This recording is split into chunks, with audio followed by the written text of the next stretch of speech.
everyone? Welcome to the On the Mic with Joe C podcast. I've been having a conversation about starting this podcast for about 3 years now, and I'm super excited to announce my first guest. I've known him for about almost 10 years now. A year into the barber industry when I got in, him and I started working at the same barbershop together, which was my first barbershop. A few years later, after opening up my own barbershop, we actually partnered and started working together within the shop until eventually he ventured out on his own back in 2020, February of 2020. And now he owns his own business and manages his own crew and his own team. He's a barber. He's a business owner, he's a father, he's a son, he's a brother, and again, he is my friend Ismael Garcia, aka Ish. Ish the Barber. Ish the Barber. What's up, Ish? How you doing? Ah, man, baby. Fuck. We're here. We here, baby. We here. Again, like I said, this has been a 3-year-long conversation, and it's finally happening. You know, I got little butterflies, right? Like I love talking. I love doing speaking, right? I'm not shy. I'm an extrovert. Right. And yet, even though there's nobody around, it always takes something to speak in public, it's not easy. I would say this is it. And so with that said, I truly appreciate you accepting my invitation to be my first guest on the podcast. My pleasure. Anybody else that I had such great relatedness with in the industry of barbering to begin with, and then just our journey together and then to watch you grow. This is super exciting, and congratulations on everything you've done, my man. So if you could just, say, your name, the name of your business, and what you're up to right now. My name is Ismael Garcia, and I go by Ish the Barber. I've owned my business for about 3 years, actually going on 4 now. A lot of ups and downs. I got a family, got, workers now, everything. So it's a long journey. Yeah, it's a long journey, man. Yeah. And we started it, back in 2012. Yeah. 2012, we started working together, man. Right, and you're, how old are you now? I am 31. 31. Yeah, so we're 6 years apart. I don't think that because nowadays you forget. Yeah, you forget. The time just goes by so quick for us. Sometimes it's like, what age are we? Right. As long as you don't feel your age, you're good, right? Yeah, like I don't feel like I'm a day older than 21. Same. So same. Right? Like as long as you feel good, feel young, then you're good. Right. We started working together in the barbershop. Right. What was that like for you, working at a barbershop with somebody who you used to work with? Was it like a familiar thing? Was it a great thing? What was that like? When I used to work with you, I mean, we were coworkers, and like friends. I feel like we weren't as close. Mm-hmm. You did your thing, I did my thing. I noticed right off the bat you were a hustler compared to all the barbers there. They all hustled hard, yeah, but you hustled extra hard, and that's something that right off the bat I said, you know what, this guy, he's going places. Right off the bat I noticed it. Even though at the time I wasn't as focused on reality, I guess you can say. As far as like the grind goes, I was always focused on that for sure. Seeing the way how hard you hustled, like it taught me a lot, and it told me like, you know what, that's something that you have to make the primary focus, for everyday living pretty much. And so when I finally decided to go work for you, I didn't know how it was going to be, honestly.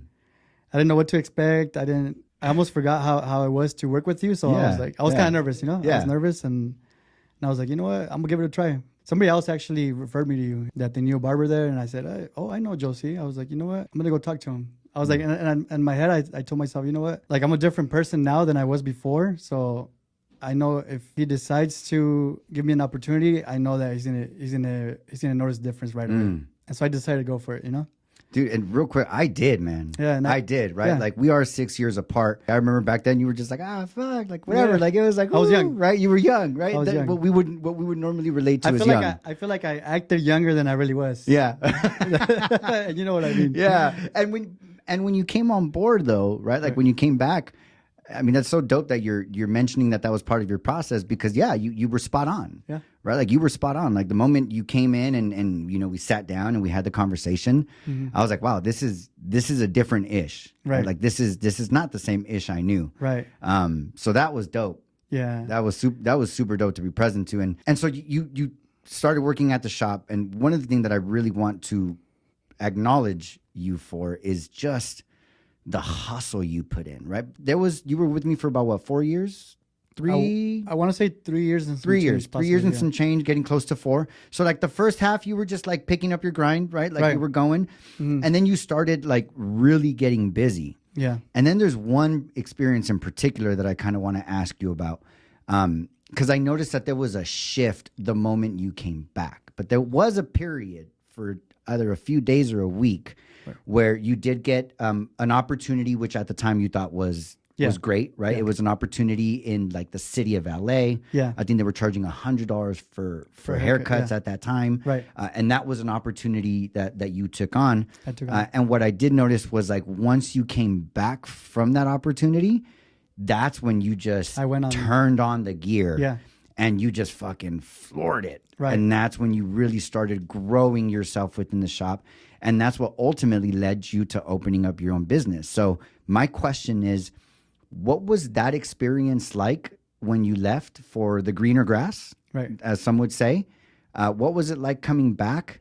And then what caused the switch, man? Because you went ham after that. So at the time, if you recall, I had come up with the plan, right, to open my own business. At the time, it wasn't as popular, but it was starting to come up where some barbers were charging more. I don't know if you remember. Yes. Now it's a big thing. Now it's a big thing. Now everybody, like a lot of people do it. Oh, yeah.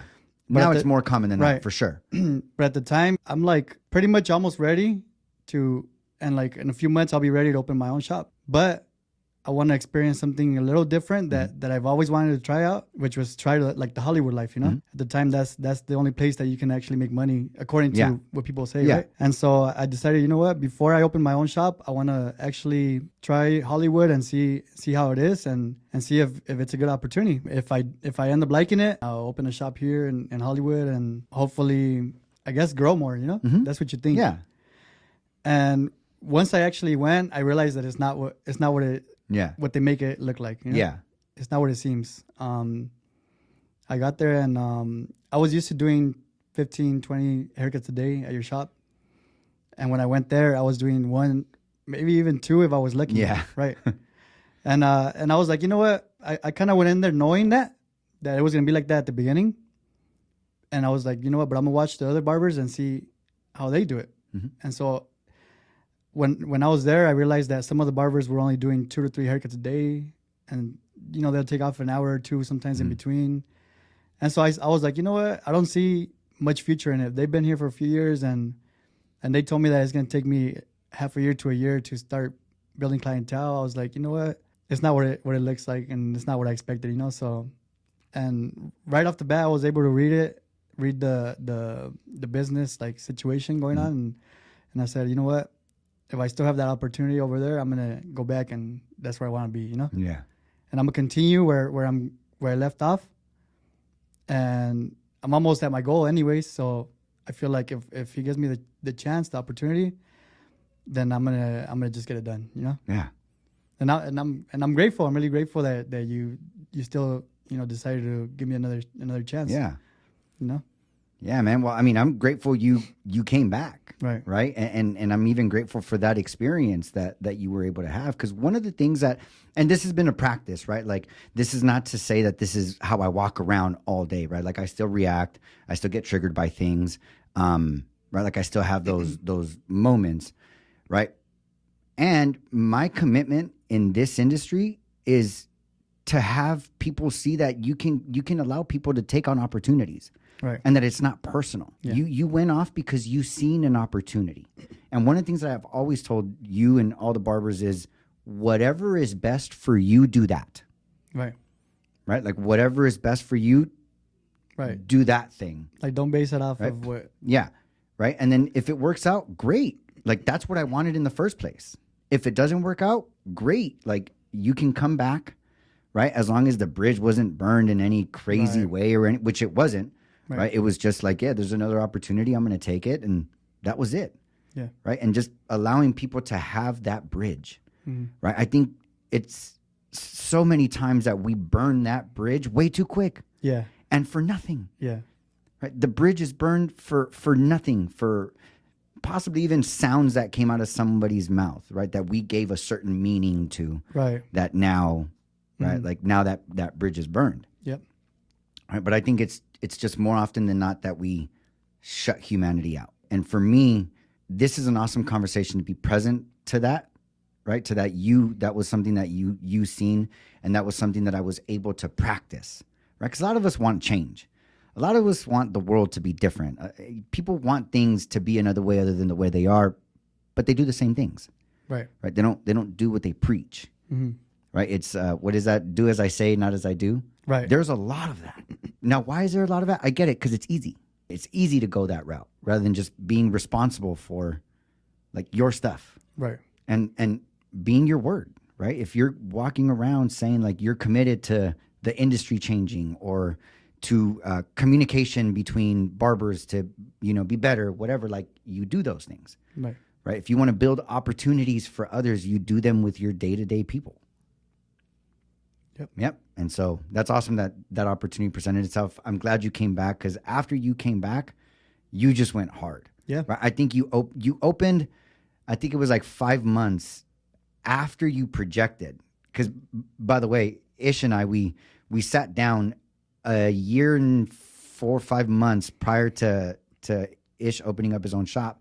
And we business planned his whole shop, right? Like we sat there at the $3.99 Pizza Co. Yeah. Right? $3.99 Pizza Co. Just right a few doors down. Notebook. Yeah, a few doors down from us. Right. So if you want some bomb-ass pizza for your baseball team or whatever, just to go watch a football game, go to $3.99. But we sat at $3.99 and we drew it all out. How many chairs do you want? How many TVs, flooring, cameras, this, that, the other. And then we just did a total. Mm-hmm. And we said, okay, if you want this, you just put away this much every day. And you can be guaranteed that as long as you don't take any money out, it's there. Mm-hmm. And the amazing part to me was that you did it in less than a year. Yes, it took you a year and 4, a year and 5 to open, but that was just because you couldn't find a place. Mm-hmm. But it wasn't because you weren't ready. Yeah, I was ready since like November, pretty much. You were pretty much ready, like at the date we set. Right. And so that was amazing to watch that journey, because when we have dreams, they're supposed to be hard, right? Like if we aspire to build something, to be somewhere other than where we're at right now and do more, right? It's going to take something. If it was that easy, everybody would do it. Everybody would do it. Everybody would do it. Right? But that's why we enjoy it. Yeah. We enjoy it because we know what it takes. And for you, I seen what it took. I mean, you were in there 12 hours a day, just 30-minute haircuts. And these weren't like, just like these bam, bam, bam haircuts. 15 to 16 hours a day. 15 to 16 hour days. Yes, I just remember you were a madman. Yeah, I was right? Because you wanted to get your shot. Right? And you did. And that's amazing when you can have someone in your environment that allows you to see that. Right? One thing is talking about it. Right? Like we all know the cliche saying, if it was easy, everybody would do it. Right? It's cliche. We say it. We don't give that much meaning. Right? We don't. And if I can add to that, actually, the main reason why I decided to go for it is because you saw a vision in me that I didn't even see. I told myself, maybe one day I can have a shop, but I don't know if you recall the day you told me, hey, you know what? Once you take your barber license test and you pass it, we can have a seat and we can, I can get you set up for your own shop. And I was like, what? And I was like, really? Like I can do that? In my head, like I had never even thought about it, I knew it can happen one day, but I didn't know that you had to make a plan for it. And you had to, Wow. And that's awesome, man, because what I'm getting from what you just said is that it was creating something which you just called the plan, right? To get you in motion. Right. There's so many times that I know I do. I'm fucking super guilty of this, where I'm like, I'm going to have that one day. Yeah. Right. Like, oh, I'll have a property by the time I'm 45. Yeah. Right. But it's like, if there's no plan, like if there's nothing I can see. That's one of the most valuable things that I actually learned from you too. I learned a lot from you, but actually the fact that you have to put it on paper is something that you taught me. And I later on, I heard it from other people now, but you were the first one that actually like taught me that. I was like, you know what? That's actually true. You put it on paper and you plan for it, then you can make it happen easier. Yes, absolutely. Because it becomes real. Right. Like if I right now just look at you and in my mind I'm thinking about like lightsabers going around. I don't know, I'm thinking of some random shit, right? Nothing's actually happening. Right. There's no real lightsaber in here, right? But like the moment I go and I put Star Wars on out here, now I see lightsabers. Like that's actually happening, right? Like once I can do something where I can see it, right? Now I can see it, right? And now it can be real, right? But as long as it's in here, a lot of times that we do, I do that every day. Every day I try to figure everything out in here, right? But nothing actually happens out here. Yeah. Right? But in here, it's all figured out. Right? But then the moment I go say something, I'm like, wait a minute. Nope, that's not it. Yeah. Right? And now I got to re-strategize. And so we spent so much time up here trying to figure it all out up here. Right. Which is pointless because by the time, I know for me, by the time I go to do that thing that I had 2 days of figuring it out up here. And now I'm ready, right? And then I go do the thing and I'm like, yep, nope, that's not. That didn't work out the way I envisioned it. And then you adjust and you correct and then you do all the thing. And so I know for me, it's definitely a practice to have those thoughts and ideas start coming out here faster. Right. So that I can practice them faster. Yeah, man. So ultimately what I get from this conversation is if we create a plan, right, and we create it out here, right, where we can see it like we did with you, you literally put how many chairs, how many TVs, the flooring, the cost of this, and we made the number real. This is how much money goes in this envelope every day, right? So you have an action that guarantees you'll get where you're going. Like it's guaranteed. If you put that amount in that envelope every day, like you've agreed on the paper, you don't take any money out, discipline. It's inevitable. It's like you are guaranteed to have what you want by the time you want it. Right. Like, and you make that happen. Yeah. Right. And you hold yourself accountable. Nobody else. Right. You make that happen. And so with that, you did open up your barbershop. And I know because I was there with you when you signed the lease, which by the way, thank you for that opportunity, right? To like be able to be with you side by side and kind of see you go through your process of finding the place, looking at it, getting it showed to you, signing and negotiating the lease and all that stuff, right? Right. And you signed the lease February of 2020. 2020. A month before the planet shut down. Yeah. What was that like? What was that like? Damn. A lot of emotion, a lot of emotion just... Ooh, yeah.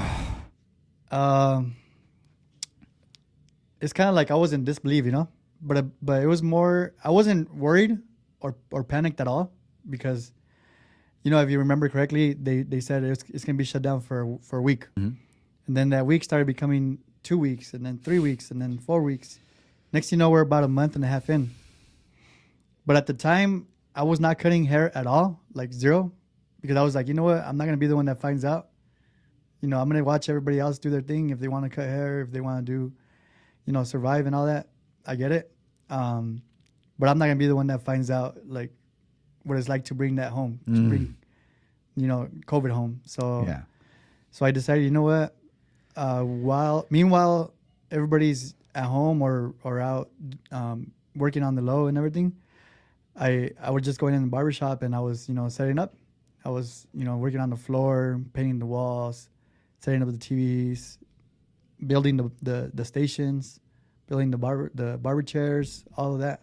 And so when they finally announced, like, you know what, you guys can come back to work. When was that? That was probably about 1.5 to 2 months after. Yeah. Okay, so it's March, April, May. About May. So would you say that was at around May? May, yeah, around May. Okay, yeah. May. Okay. And then that's when you officially like open. That's when So you hadn't done any haircuts, period, for 2 months. You know what? Coincidentally, about 1 week before they announced it, I told my wife, you know what? I don't think I can wait any longer. So I told her, I'm going to just go back in and play it by the ear. I'm going to try to be safe, I was wearing gloves. I still wear gloves. I've always worn gloves, but I was like, wearing like a long sleeve, like a because back then, boy, we didn't know. Like it was, all we knew was whatever the hell they were showing us, right? And what that was seeing was bodies fucking dropping and so I was doing the most I can to stay safe, while still trying to survive, you know? And so after they announced that we can go back, I want to say like a week or two later, they said we have to shut down again. Yeah. But I never stopped after that. Got it. Yeah. I just closed the blinds and I kept cutting still. And that went on for another like 1 or 2 months of open, close. And eventually. Now, were you by yourself this whole time? At the time, yes, I was by myself. Yeah. Got it. You know, as a beginning business person, I didn't have a clue what I was doing, you know? So, you know, I was trying to find barbers, but nobody was cutting hair really, you know, at the time. Yeah. Everything was still a little shaky. Yeah. Or they were everybody was happy doing home cuts and getting paid extra money, and everybody was busy that was actually cutting hair because there wasn't many barbers that were actually cutting hair. So that opened opportunities for a lot of people to make money. And for that reason, I was, you know, I had a little hard time finding barbers at first. I stayed patient, you know. I stayed patient. Little by little, I got a barber. So how did you pay all your stuff? Would you say that even just working solo, you were able to cover the overhead of your business, cover the overhead of your life, right, and still be good? Thankfully, when I went into business, I had the amount saved up, right, to open a full functioning business with, you know, 8 stations, 8 barber chairs, and everything.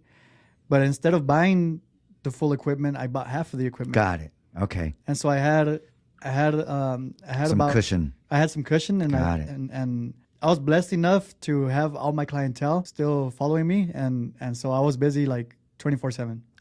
So when I was working, if I opened my schedule from 8 a.m. to 8 p.m., I was booked the whole time. 6 days a week, I was fully booked no matter what, you know. So thankfully, that kept me afloat for sure, and some, you know, I was like busy, you know. That was a blessing, I guess you could say. Blessing, absolutely. Absolutely a blessing. One thing I want to, just because maybe I see things a little bit different, right? And these are the kinds of things that I want to bring awareness to. I want to create more conversations around this part, right? Like everything you said, super blessed. Right. Great things. And what I see is that there was also a cost for those blessings. Right? Like it wasn't like you had a bunch of clientele, you worked 5 hours a day, and then like everything was paid. Right? Like you were fortunately blessed to have the clientele, but how many hours were you working? How many haircuts were you having to do to cover everything on your own? I mean, I would say here in live, I told you that it was difficult. It actually wasn't that difficult for me. Okay. Reason why was because I was already used to working a lot when I was with you. Yeah. I didn't have to do that many haircuts, you know? Yeah. But it's just that I always had that mental goal of like, I want to do more and I want to get to places quicker. So that's the reason why I would grind the way I did, you know? So what I am hearing is that for you, it wasn't necessarily hard work. Right. Because you enjoy it. What you were doing. That's the best way. That's not to say that it didn't take something though, right? Like, to somebody else saying, "Oh yeah, I just work 12 hours a day," is like, wait a minute, what do you mean 12 hours in one day, or even 10 hours in one day, right? Because for you, it's not work. It doesn't seem like that, right? But for most, you hear 10 hours and that takes something, right? That's 10 hours away from your family, right? That's 10 hours of your time that you have to dedicate to work. If not, you don't make what you need to survive. Being that you opened up a business in a pandemic, you're doing it by yourself. You got 2 little girls already. You had just had one not long before that. Right. And living on your own, right? I remember you went and you started living on your own as well. Like you had, like, no matter what, there had to be a certain amount of haircuts you would have to do to kind of meet your necessities. Yeah. Right. And so I get that it wasn't hard work. Physically, it wasn't hard work. But mentally, yes, because I mean, you know, as much as I would rather be spending time with the family, you know, I still had to, you know, cover the bills and all that stuff. So that part was hard for sure. But in the pandemic, actually, when I was home, it was a really good time. You know, I was there with my daughters, my wife, everything. So that part was fun. But dude, that shit is hilarious because That's super dope that you share that, because it was the same experience for me. Like the first few weeks of the pandemic, when everything was shut down, and like, because we shut the barbershop down for like 3 weeks or a month or something like that too. Right. That whole time, man, we did all kinds of stuff. We did all kinds of crafts with the kids at the house. We would work out. We turned a spare bedroom into a little like gym room.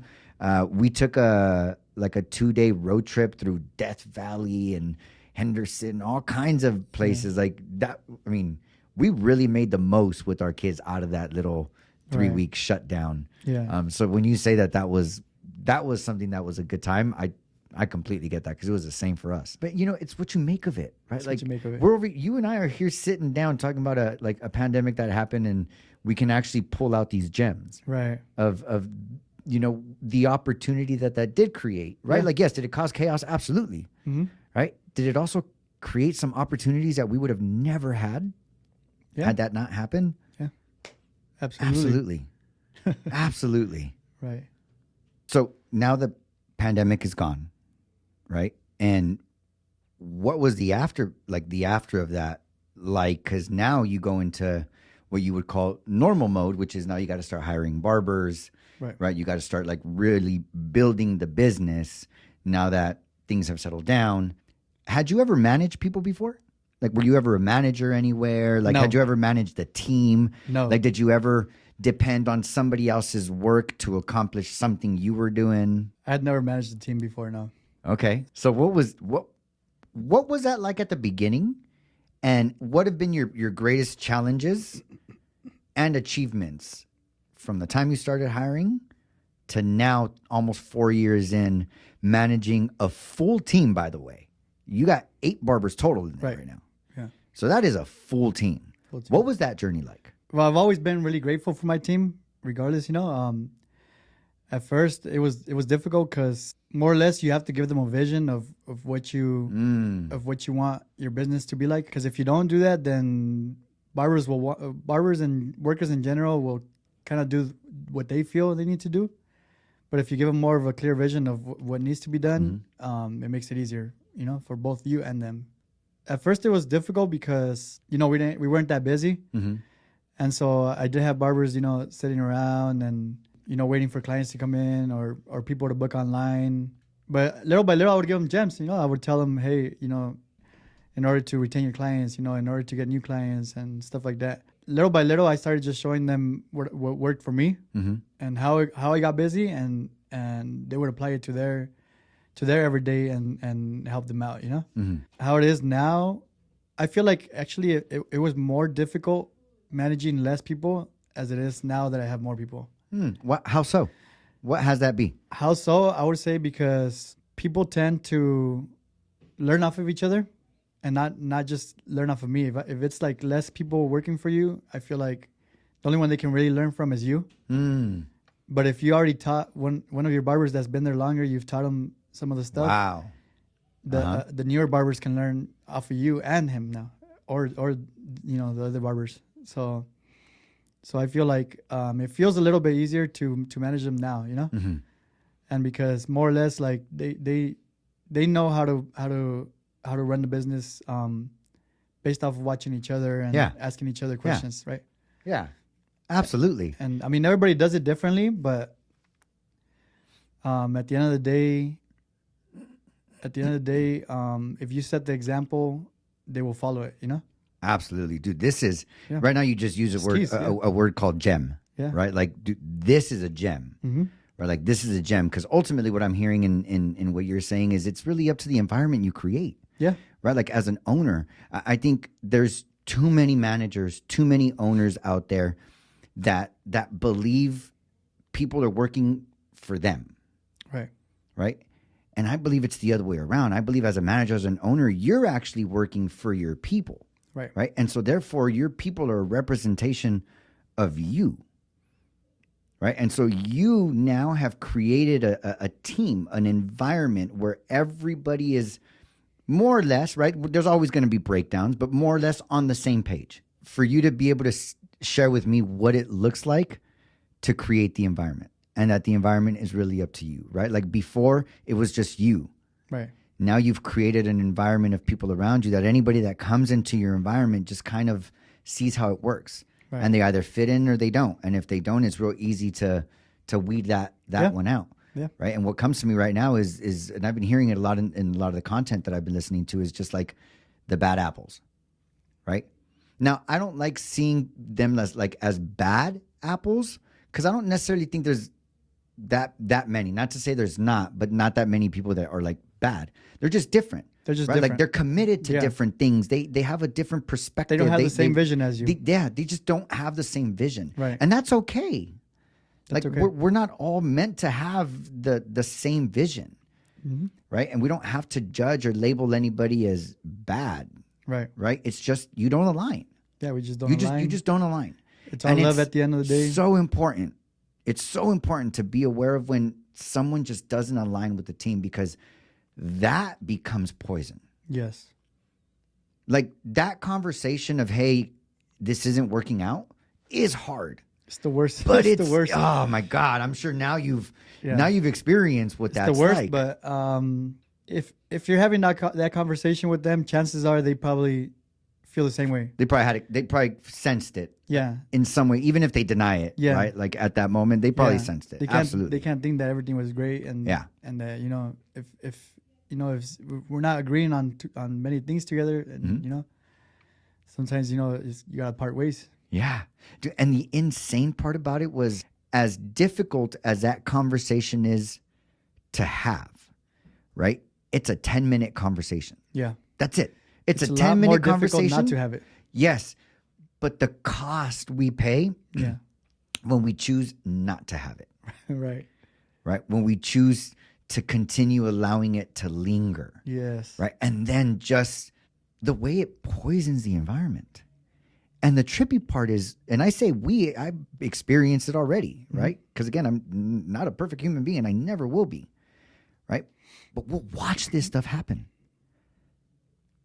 Like we'll watch the environment shifting because of one or two people, and yet we won't have the conversation. Yeah. We won't just do the 10-minute thing, right?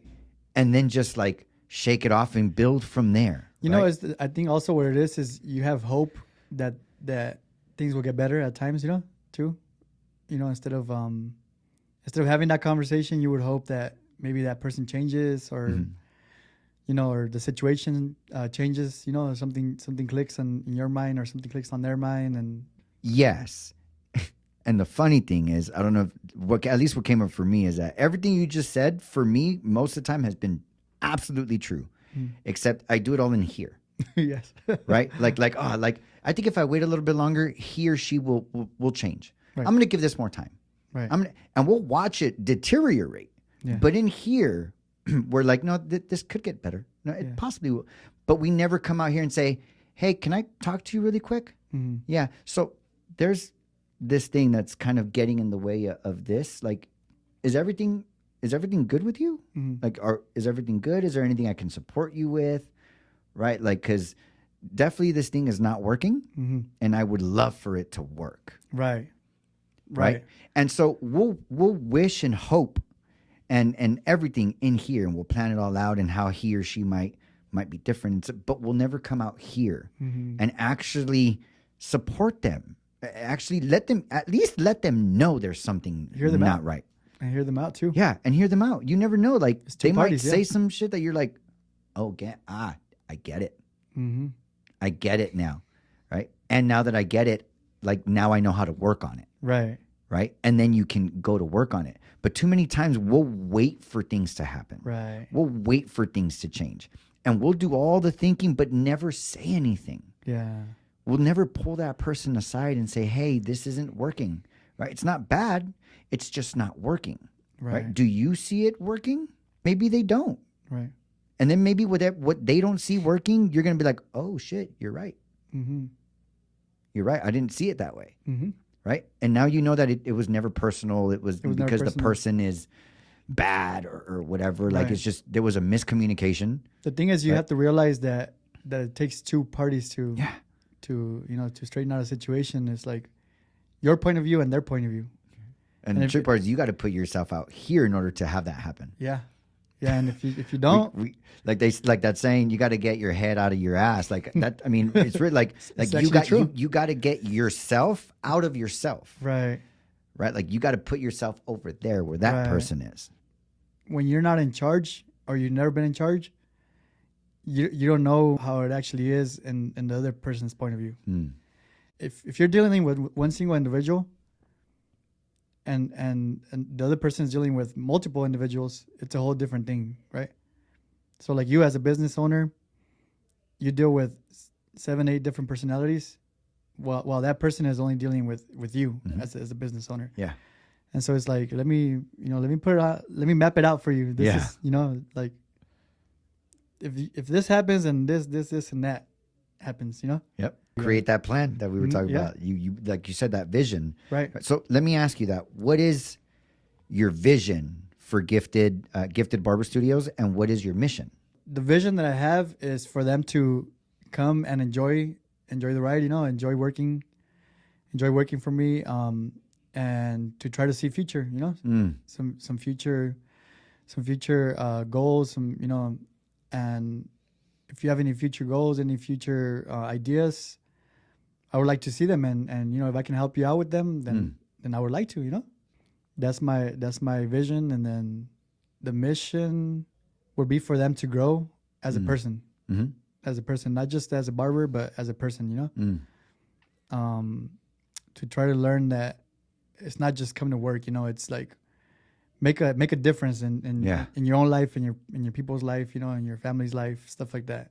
That's awesome, man. So your vision is to, at least what I heard, your vision is to create a great environment for them, an environment where they feel comfortable, where they feel safe to be able to come and tell you anything that they need to tell you, and for them to just have an overall great working environment, great working experience. Right. And then your mission is that each and every barber that comes through your shop grows from it, not just as a barber and in the industry, but also like as a human being. Right. Yeah. That's dope. That's man. correct.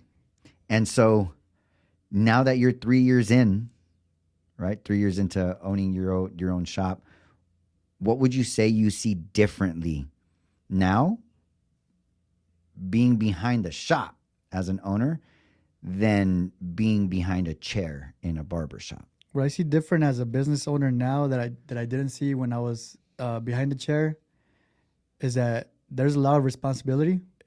There's a lot to business that you don't see as a barber, as an individual. If if I can go back to being just a barber and not a business owner, what I would do differently is I would do a lot more for the shop, for the team. Wow. Yeah. Whether it's greet the clients more, conversate with them more, or just simply clean up the restroom if I notice it's a little out of hand, or if the trash cans are overfilled, take them out. Stuff like that I feel will not only make the business owner happy, but it'll make a difference in the way business is ran and the way people around you feel, whether it's the customers or the barbers themselves, your coworkers. I feel like that would just make a difference, like for everybody, So just being more aware of the important things, rather than just going in just to work. Being aware of your team. Right. Like that's ultimately like what I hear and what you're saying. Like just like really be more aware that you're part of a team. It's not like, yes, you don't have your own shop or whatever, but it's not a me thing. Right? Because even when you go onto your own shop, now it's real, like it's team. Yeah. Right? And just everything I'm hearing is you practicing to be a teammate. Right. And really being aware of the surroundings and the environment of your team and being a contribution to that team. Exactly. Yeah. Before we head out, I do believe that there's going to be a lot of people listening and watching this episode that know you. Right. I think for the first few episodes, or maybe the first 50 episodes, it's really going to be just people like I know personally, like you. Right. Because the truth is, most of the people that are going to be watching this, at least at the beginning, are going to be people in our immediate environments. right? And so the hope is that some of the people that know you and admire you like I do will tune into this.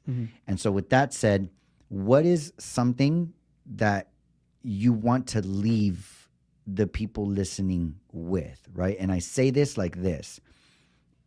Picture that like right now you have the opportunity to tell anybody and everybody in your environment at the same time, right? You can skip all the individual conversations with this, right? You can just tell anybody and everybody in your environment right now. Just try to live happy, you know. Try to wake up every day and live a happy life, you know. Realize that everything you have is meant to be that way, and feel blessed with what you have. Have a lot of patience, you know, and know that your time will come for sure. And when it does, just be ready. Yeah, dude, so much comes up. So much comes up for me. One, I hear gratitude. Gratitude. Right? Like, just be grateful. That's something that lately I've been messing with, right? One of the things that I've been telling people lately, or that I'm practicing, playing with, is when people say, like, how are you doing? I'm like, I'm fucking awesome, right? I got 10 fingers and I got 10 toes, right? If I didn't have an arm, I couldn't have 10 fingers. If I didn't have a leg, I couldn't have 10 toes, right? If I didn't have a fucking torso, a hip, right? Like, but if I got 10 toes and I got 10 fingers, that means I pretty much got almost everything else. If you really step back and just think about what I just said, man, you got so much more than a lot of people. Yeah. And then another thing that I heard was enjoy the process, right? Enjoy the journey, right? Patience, it's going to come, right? You're going to get where you're going, right? This podcast, I've been talking about it for 3 years, right? Unfortunately, it's only happening because the conversation never died, right? This is my third attempt, and this time I'm going ham, right? The conversation just never died. Never died, yeah. It just never died. Yeah. Now we're here, you and I in this room, right? And so, dude, what an awesome message. Again, Ish, this has been a pleasure. Thank you so much for being on this podcast. Thank you so much for being my first guest. And more than anything, thank you so much for being my friend. Yeah. Right? Somebody that I look up to because Likewise, I brother, see your likewise. grind. Yeah. I've seen your grind. I see where you're at now. I've seen the growth. Like, I can literally say, if I was watching a movie of what it looked like to grow, I can say I've seen it in my own life, not in some Hollywood film, not in some Instagram, whatever, but in my real life. I've seen a 10-year movie of what it looks like to grow in all aspects. Yeah. That's a privilege that I have, to have someone like that. And I'm sure I have many, right? And for sure I have one sitting in front of me right now. If you can, guys, Gifted Barber Studio in the city of Glendora. Make sure to check them out. What is your Instagram handle for your barbershop? It's Gifted Barber Studio. Gifted Barber Studio. At Gifted Barber Studio. And your barber Instagram page? My personal Instagram is ishfades92. Ishfades92. Yeah. Perfect. So awesome, guys. Any of those Instagram handles, make sure to give this guy a follow. If you guys are in the Glendora area, be sure to go online. Can people make an appointment online as well? They can book online. They can click the link. We have a book now button as well. Okay. Give us a call. You know, you can find us on Yelp, Google. Guys, everything. These barbers really are gifted. Check them out. Check out their page. Give them a visit. City of Glendora. Other than that, is there anything else that you're up to right now that you would like to bring any awareness to? Any charities you're doing? Any fundraisers? Would you like to do some charities? Are you up to doing things like that? We're definitely up to doing some charities. I did my first one about, I want to say 2-3 weeks ago. Nice. And it was beautiful. We enjoyed it. We liked it. And we're willing to do it again, you know? We're definitely going to do it again next year, but if there's anybody that wants some help in the upcoming future, feel free to reach out to us. Perfect. Thank you for that, Ish. Again, reach out to him. You guys can also reach out to me. We love doing stuff in the community as well. I just want to give thanks to the one sponsor we have of this podcast, which is the original Clip Joint Barbershop. Yes, sir. Shout out. It's literally funding everything. My life. Everything. The studio, everything. So shout out the original Clip Joint Barbershop. We have a location in the city of Covina, and we have another one in the city of San Dimas. Go to ogclipjoint.com. You can book your appointment online at no extra cost, and we'd always be happy to take care of you guys. Ish, thank you, brother. Love you, man. And before we end this, big shout out to first of all, God, you know, Yes, because absolutely. He's making this happen for us. I'm recently starting to get more in touch with, you know, trying to get closer to God. So it's a new journey that I know it's gonna be beautiful.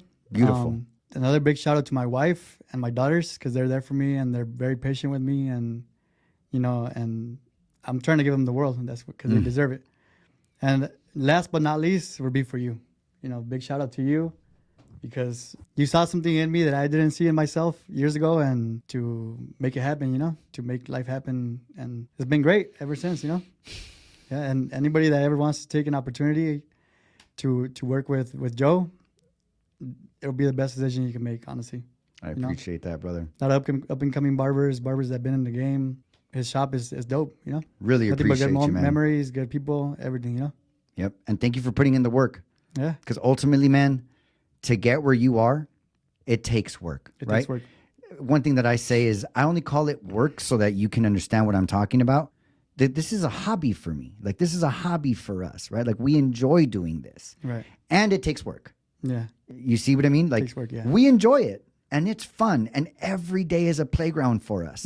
And it takes work. And it takes work. And so thank you for making all the choices that you did, all the sacrifices you have to get exactly where you are. You can only lead a horse to water, but you can't have him drink it. You can't have him drinking. I could have done everything. I could have been whoever I was around you, plus more. And if you didn't want to do it, you wouldn't have done it. And you were willing to put in you were willing to put in the actions. And now you're here.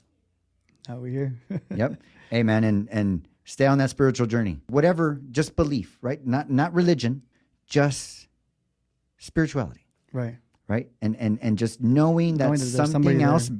bigger than yourself that has your back. Mm-hmm. Even when you feel like you're at your lowest, even when things look like they're the worst, or like you just couldn't be a better person, It's always got your back. it's always got your back. Right? It's always got your back. Right. Fuck yeah. Well, Ish, again, brother. Love you, man. Love you too. Pleasure. Man. I'll be having you on here again soon, Yeah. baby. We'll be back. We'll be Yep, back. we'll be back, definitely. baby. All right, guys. Have a good one. Peace. Peace out.